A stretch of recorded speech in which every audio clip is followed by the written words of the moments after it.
নমস্কার বন্ধুরা, অর্কজ কিচেনে আপনাদের সবাইকে স্বাগত জানাই।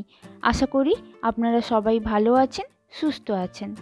আজ আমি আপনাদের সাথে শেয়ার করব একটা ইটালিয়ান রেসিপি, লাজানিয়া। এই লাজানিয়া ভেজ বা নন ভেজ দু রকমেরই হয়। আমি বানাচ্ছি ভেজ।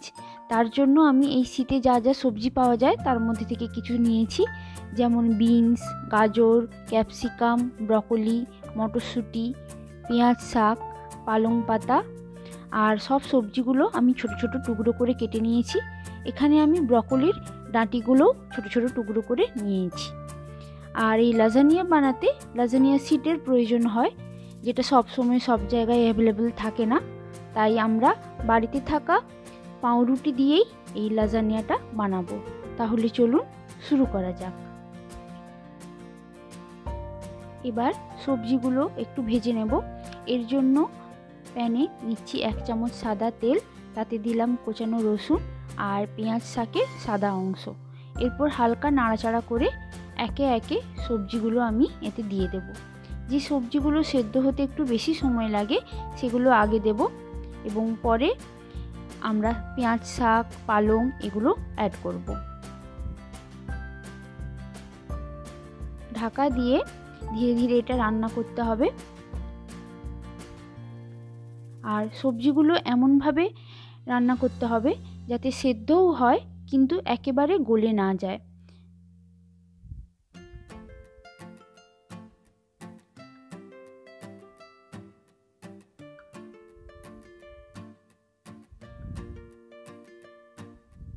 এরপর দিচ্ছি লঙ্কা গুঁড়ো, তারপর নাড়াচাড়া করে একটু ঢাকা দিয়ে দেব, এবং সব শেষে দিচ্ছি পেঁয়াজ শাক। দেখুন সবজি সেদ্ধ হয়েছে কিন্তু গোটা গোটা আছে। যখন সবজিটা রান্না হয়ে যাবে তখন দিয়ে দেব একটু অরিগ্যানো আর চিলি ফ্লেক্স। এবার নাড়াচাড়া করে ঢাকা দিয়ে রেস্টে রেখে দেব। এবার একটা সস বানাবো। তার জন্য প্যানে দিচ্ছি 1 চামচ সাদা তেল, দিচ্ছি রসুন আর পেঁয়াজ, আর যে 3টে টমেটো নিয়েছিলাম সেটা ব্লেন্ড করে দিয়ে দিলাম। এবার দেব স্বাদ মতো নুন, চিনি আর লঙ্কা গুঁড়ো। ততক্ষণ অবধি এটা রান্না করতে হবে যতক্ষণ না টমেটোর কাঁচা গন্ধটা চলে যায়। আর দিচ্ছি টেস্টের জন্য একটু টমেটো কেচাপ, চিলি ফ্লেক্স আর অরিগ্যানো।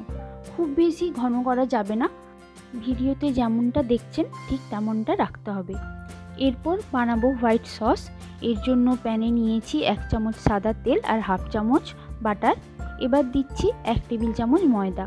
তারপর এটা ভালো করে ভেজে নেব যতক্ষণ না ময়দার কাঁচা গন্ধটা চলে যায়। এরপর দিচ্ছি কোচানো রসুন।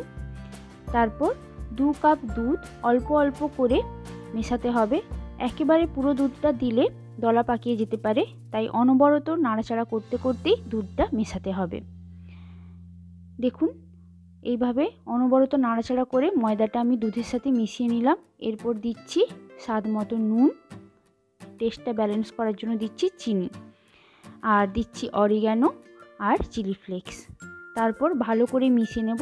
দুধটা ঠিক যখন ঘন হয়ে আসবে এই পর্যায়ে বন্ধ করে দেব, কারণ ঠান্ডা হলে এই হোয়াইট সস আরও ঘন হয়ে যাবে।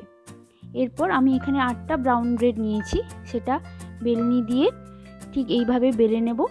তারপর পাউরুটির ধারগুলো ছুরি দিয়ে কেটে নিয়ে এইভাবে স্লাইস করে নেব। এখানে সব কিছু রেডি হয়ে গেছে। এবার লেয়ারিং করার পালা। দেখুন রেড সসটাও অনেকটা ঘন হয়ে গেছে আর হোয়াইট সসটাও বেশ ঘন হয়ে এসেছে। আর নিয়েছি এখানে চিজ। এবার একটা পাত্র নিয়ে তাতে একটু তেল দিয়ে আমি ব্রাশ করে নিলাম। আপনারা এখানে বাটারও ব্যবহার করতে পারেন। এবার প্রথমে আমি দেব রেড সস। প্রথম দিকে রেড সসটা একটু বেশি দিতে হবে, না হলে পুড়ে যেতে পারে। এরপর এই যে কেটে রাখা পাউরুটিগুলো একটা একটা করে দিয়ে একটা লেয়ার আমি তৈরি করব।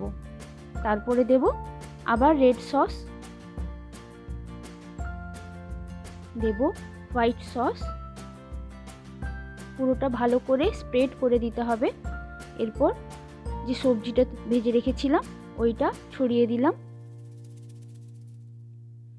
তারপর চিজ গ্রেট করে দিচ্ছি।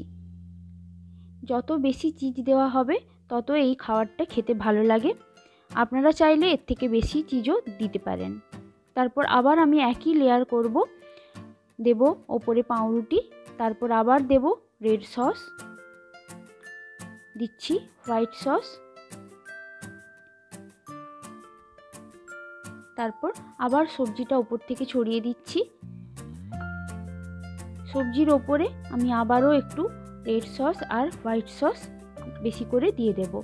এখানে আমার 2টো লেয়ার হয়েছে আমার পাত্র অনুযায়ী, আপনারা চাইলে আরও বেশি লেয়ারের পরিমাণ বাড়াতে পারেন।